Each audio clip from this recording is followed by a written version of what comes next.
tignan natin, kung di kayo tatamaan yan, lahat tayo tatamaan. Oh, mag-abroad kayo, okay lang. You will still be second-class citizens when you're abroad. Tarantado mga sistema natin. Nasaan ang mga Pilipino na mapagmahal sa bansa?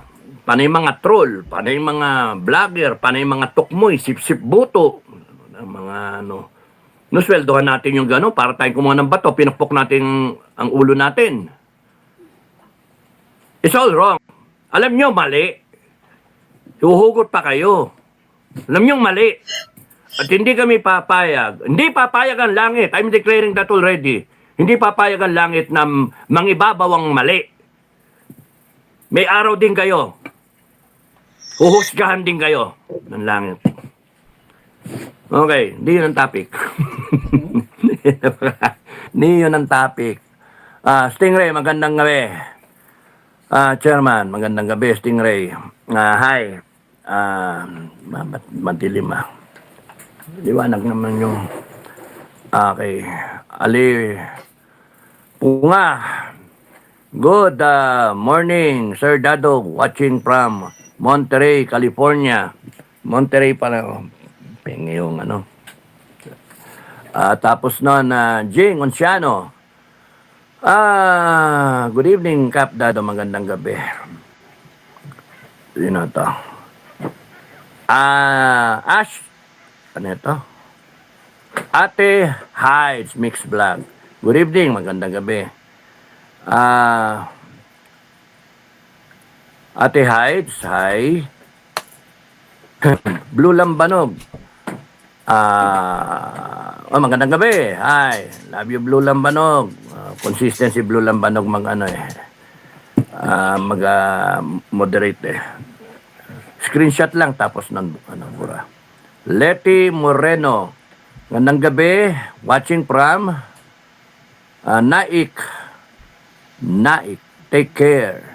Okay, maraming salamat. Lagi naman nandyan ang langit para magbantay. Kung oras ko. Ganun lang naman. Neto, Bahay 9 TV. Tama ba yun? Good evening, Sir Dado. Then the NBI arrested Sir J. Kaya nga, yun nga, na may nag-feed sa akin sa FB yata o sa Messenger na yun, inaresto. Imagine, ganyan na bang natin yung journalist natin, yung sistema natin. Why don't you just verify and then announce to the public, magandang gabi, special mention to ganito, ganyan. Pabanatan nyo na cyber libel. Ano nyo ba ang nun, yung kitang-kita, what you're trying to do is be the operator of the administration. The NBI was not designed that way. NBI was not created for the Filipino people to oppress the Filipino people. Ang the best dyan, ang suggestion ko sa inyo, dapat ninyo, nag-verify kayo, and then, nag-press conference kayo. Magandang gabi po mga kababayan. Ito ay tungkol sa mga kumakalat na mga balita, no? Na naway makiusap kami sa publiko na wag masyadong kakagat sa mga ganyan. Yan po ay fake news. Dahil kung ganoon, ito yung katotohanan. Ganoon, hindi yung babanatan nyo ng cyber libel yung tao.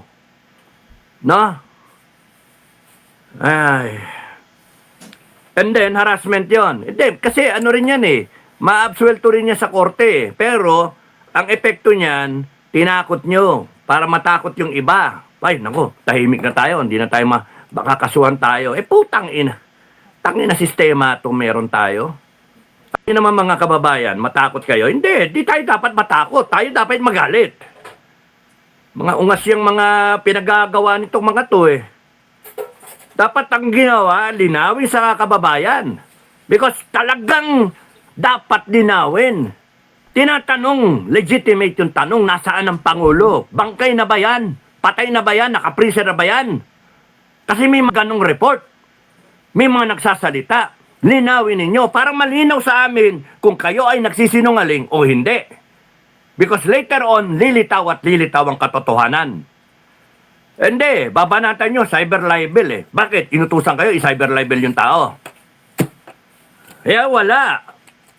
And it is very clear to us na sa ganyan ginagawa nyo, palapit tayo ng palapit sa revolusyon. Putang talaga. Palapit tayo ng palapit sa revolusyon. Sige pa. Sige pa ka. Sige pa. Tirahin nyo pa ang tao. Tirahin nyo pa. Palapit tayo ng palapit hanggang sa magkakahusgahan. Tignan natin.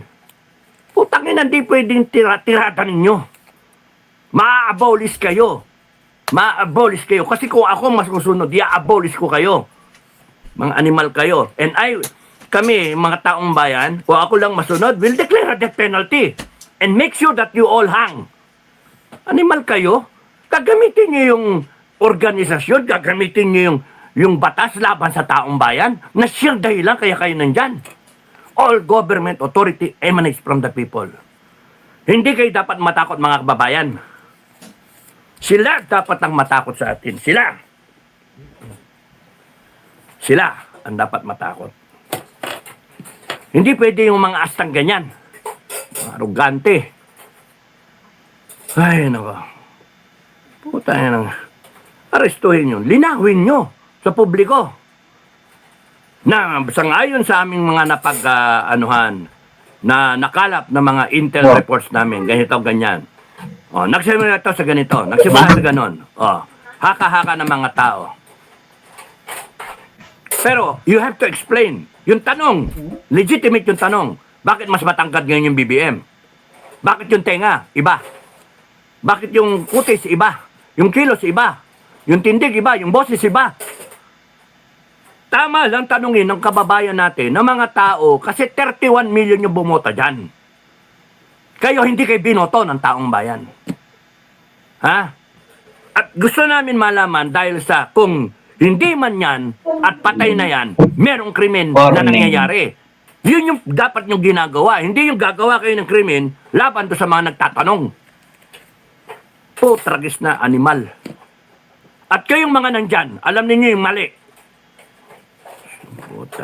Kasi yung pare-pares kayo, wala ng trabaho. Putang ina. Putang ina, putargis. Ang mga kababayan, hindi dapat kayo natatakot sa mga ganyan. Pag sila, takot na takot sila eh. Sa totoo lang eh. Because they have to resort to this kind of method. They have to resort na pananakot. Para hindi kayo lalabas, hindi kayo mag-iingay. And I'm telling you, kayong mga nasa gobyerno, you are bringing the Philippines closer to a revolution, closer to a civil war, or closer to secession. Ang ina ninyo, wala kayong pagmamahal sa bansa, maggago kayo. Para lang sumunod kayo, para lang kumita kayo. Stupido. Anyway, hindi yun ang topic. Hindi, putang, hindi yun ang topic. May nagtanong lang, sorry Jingon Siano, watching from Bahrain. Maraming salamat. Pasensya na kayo, gagalit ako kasi hindi ganyan yung NBI na mga katrabaho namin noon. Hindi ganyan. Hindi ganyan yung AFP, hindi ganyan yung PNP, hindi ganyan yung gobyerno. Na pinaglalaban namin yung kapayapaan, pinaglalaban namin lahat ng natin, mga sistema, pinaglalaban yung konstitusyon, yung tama. Malingat lang kami sa serbisyo, umalis lang ako tapos ganyan na. Ano ba kayo?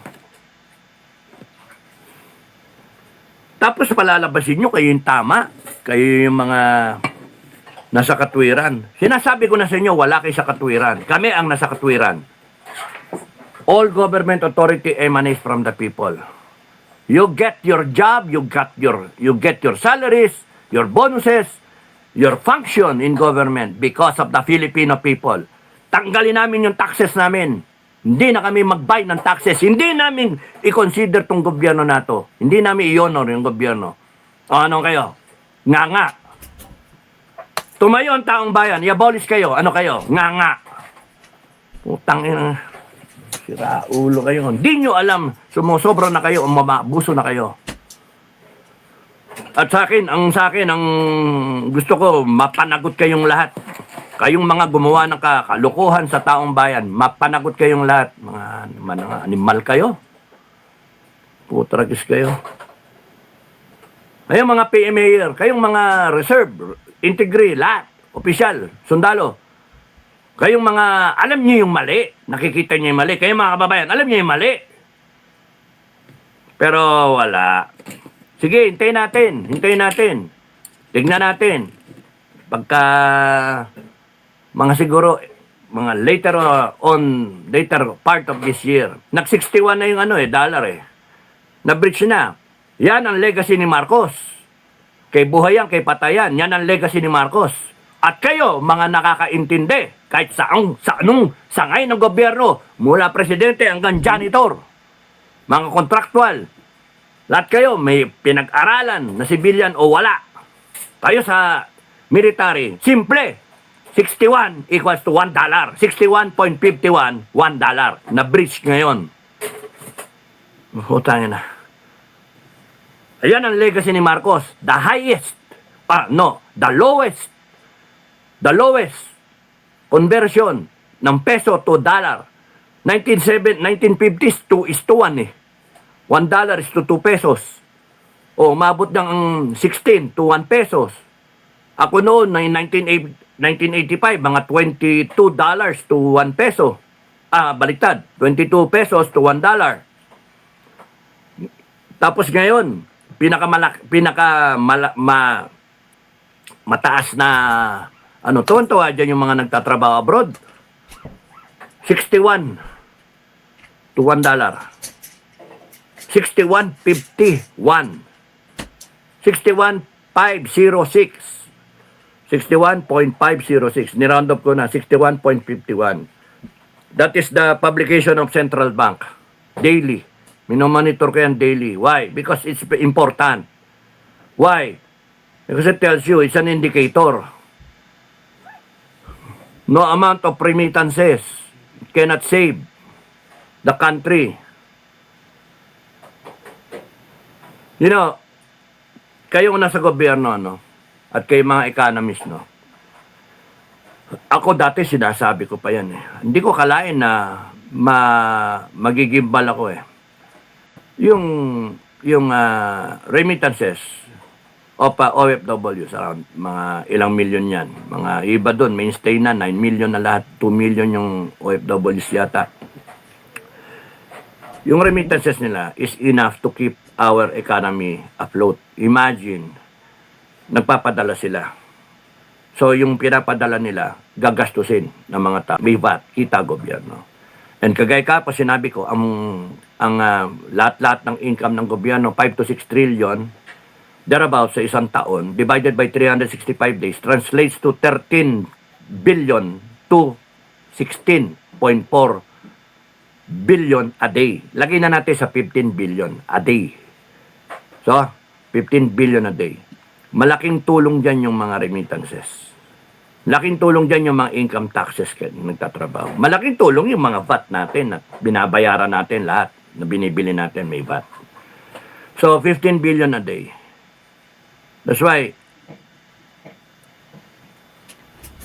ayaw nilang burahin yung excise tax sa petrolyo.